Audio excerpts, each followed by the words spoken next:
What up everyone, this is Casual Chris, and in this video I want to go over a topic again. I feel like I'm a little bit more experienced on this topic, and that is called post-album release depression. Made it up, but it's basically whenever you release something to the world for judgment that next day, or next 2 days, or next 3 days. It doesn't come automatically, but when it hits you, it hits you.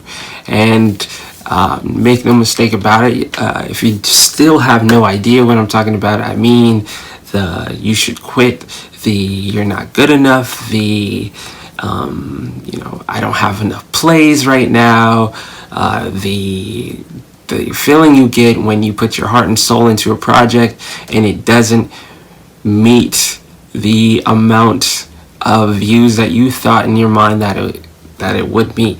It happens to me, it happens to superstar musicians. With Kanye West and Charlemagne.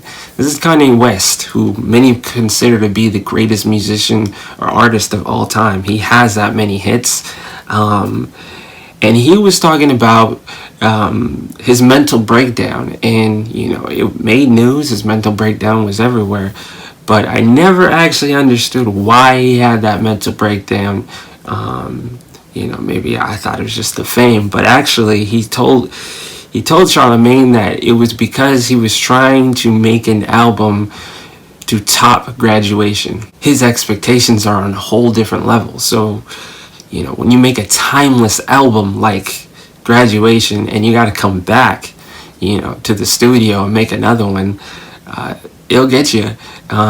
So he tried, it failed, it didn't do as good. I forgot which album it was. Yeezus didn't do as good. That's what caused all of this depression in his life. So everybody deals with it. Kanye West, he's expecting to sell 10 million. Are you expecting this, sell 10 million right now? Probably not. But or probably yeah, heck yeah. Your ambitions are huge. But the point is that sometimes your expectations may never be met, no matter how big you are. If there's anything that you can rest your head on, is everyone goes through this, no matter how big and how small you are. So since everyone goes through this, my number one tip for you is to go ahead and listen to interviews of your favorite musicians, the guys you look up to. Check out Breakfast Club interviews. Check out check out interviews with white hosts. Check out how they interact with different people, and really pick their brain and see how they move, and see what happened, or when that moment was when they didn't think they were good enough, or when they didn't catch their break, or and how they responded, or how they responded during adverse situations, because all of them went through it. Gun cases, anything, lawyers, rock. I studied Jay-Z, I studied Diddy, Suge Knight in jail, in prison. I studied the greats. So anytime that I release something, and I already know that I'm going to go through it. It happens to the best of us. I prepare. And how I prepare is also not listening to any music. Not listening to any music. Just completely starving myself of music. And the reason why I starve myself of music is I want to get that fire back of making music again as fast as possible. The easiest cure for depression, post-album release depression, is make more music. Is the easiest cure, is make more music. Don't sit there and sulk. Don't look at this guy and ask why he's made it.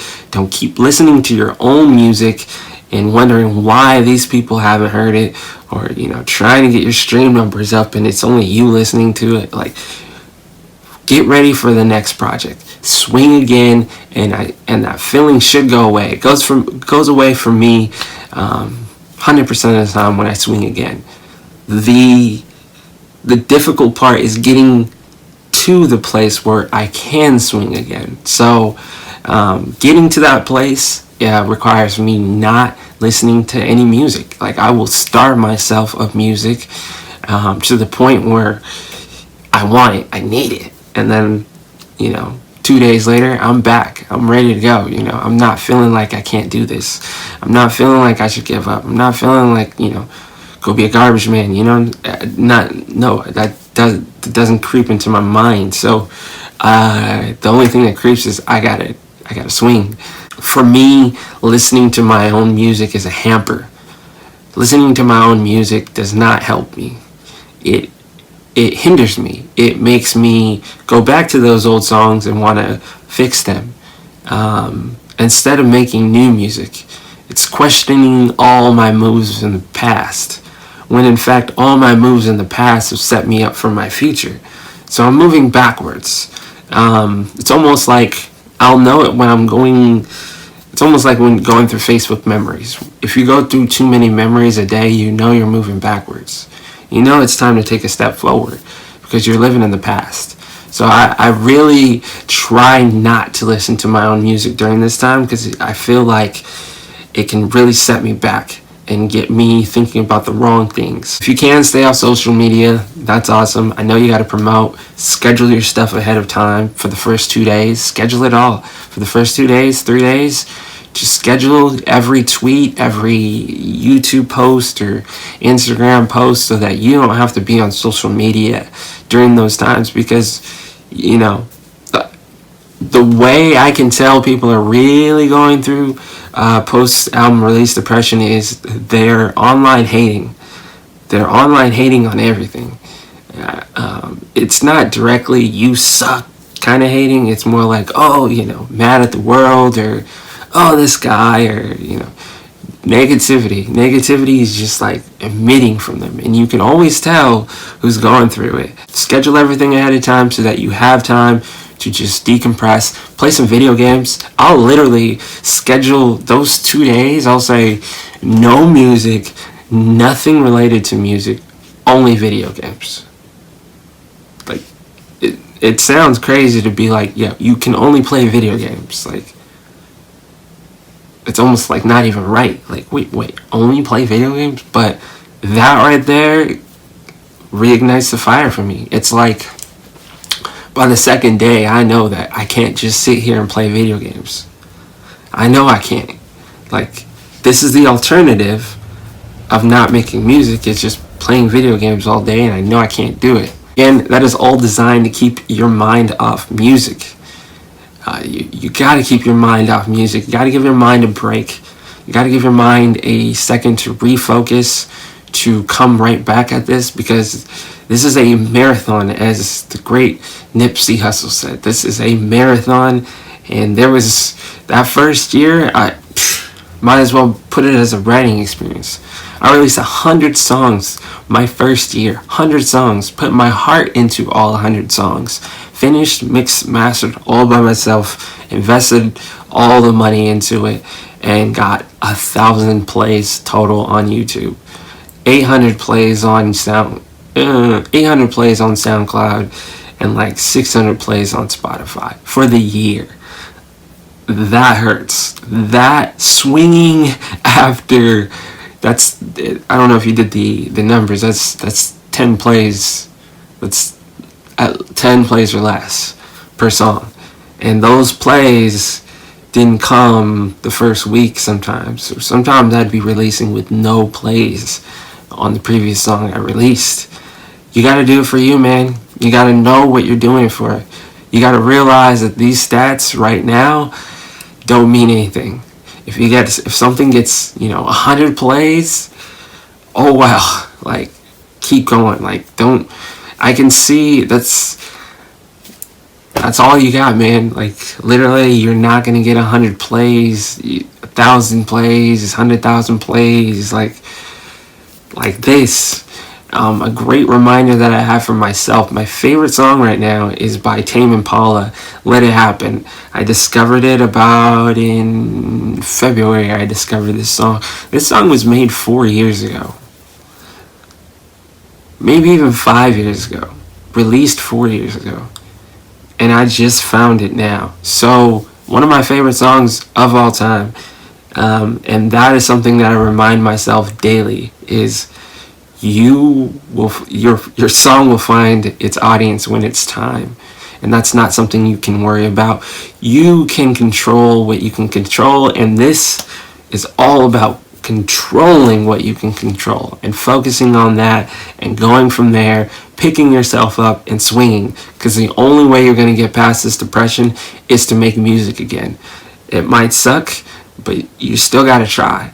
That first beat you make after making an album that flopped might suck, but you still got to sit there and knock it out. That first one, still got to sit there and knock it out. So I hope this helps you. Again, I've made one in the past, and I think I've come a long way as a producer, as a producer, as an artist, as everything. I've come a long way. I've learned so much, and still I think this is more important than any beatmaker tutorial that I can give you, is getting yourself right inside first so that you can swing. Or what happens when you throw yourself out there, don't get the response you want, can you throw yourself back out there again? This is important. This is more important than any technique out there. And that is just picking yourself back up and swinging again, and picking yourself back up and swinging again, in the hopes, or in, knowing that, it might take 4 years for someone's favorite song to reach their ears. That's not your job, though. So I hope I helped. Once again, this is Casual Chris. Hit subscribe if you liked this video. This was a long one. I wanted to make sure I go in depth because this is important. And again, like I said, this is more important than any Beatmaker 3 tutorial that I will give you. This is about getting your music out there. So again, thank you for tuning in. Have a great week.